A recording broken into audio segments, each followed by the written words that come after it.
As Russia intensifies those air and ground assaults against Ukrainian cities, more than 1 million refugees have already fled the country. UNICEF estimates children make up half that number, a number that is growing by the hour. NBC News correspondent Ellison Barber joins us now from the Poland-Ukraine border, where so many of these displaced families are arriving. Ellison, good morning to you. So the UN has estimated this war could ultimately displace 4 million Ukrainians. So what preparations are being made there to try and take care of so many people? How organized is the response? It's very much a work in progress, and I'll break down a little for you some of what we've seen here. But you mentioned how so many of the refugees are believed to be children. That's what we've seen as we've been out here the last few days reporting. This is our 5th border stop on the Poland-Ukrainian border, and you see all these faces of children, and you talk to some of them. Imagine with me for a minute that you are 8 or 9 years old. You have been just a few days ago at home playing with friends, drawing with chalk on the sidewalk, and then in an instant you are forced to go and hide in bomb shelters. You have to frantically pack everything you own or what little you can carry with you, say goodbye to your brother who is then going to stay and fight in a war, and then flee with your mother to a completely new country. For most of us, we cannot even imagine that. But here in this makeshift refugee camp, that is a story that many people have different versions of. We met one little girl in this tent. She's 8 years old. Her name is Angelina. She was living in Kyiv, and she had to flee here. Listen to what she told us. What was it like for you when you were at home and you heard all the noises? І як тобі було вдома, коли почалася оця страшна подія? Дуже сильно страшно. It was really scary.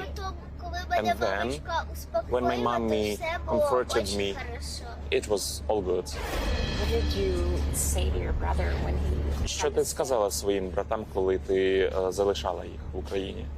Я сказала своєму брату, I told my brother, що, братик, я тебе очень my brother, сильно люблю. I really love you. I love you very, very much. You're very brave. Did you know Ти you were дуже so смілива. brave? Ти знаєш, що ти дуже смілива? Да. Yes, I am.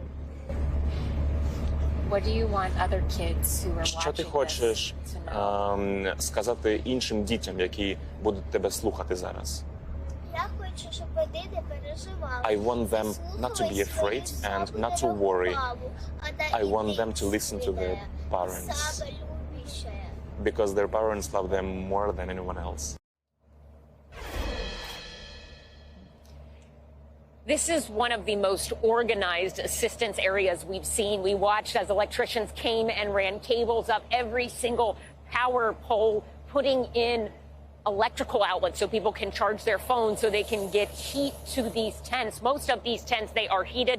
There is food, coats, water, really most anything anyone would need immediately. We were speaking to the people who are organizing and running this site. This is done by the local government, and they said in terms of food, in terms of blankets, strollers, you can see how many strollers there are there. Another reminder of how many children are impacted by this. They say they have enough donations, but the biggest challenge right now is transportation. People are coming to these border crossings, and they might not have family or anyone they can go stay with in cities. They need to get to other areas where there are more places for them to stay, but they need rides to do that. Warsaw is about 4 hours away from here, so having transportation and drivers to take people, that's a huge hurdle. Joe? So many hurdles, but I concur. Angelina is very brave. Ellison, thank you so much for that report. We really do appreciate it. Thanks for watching our YouTube channel. Follow today's top stories and breaking news by downloading the NBC News app.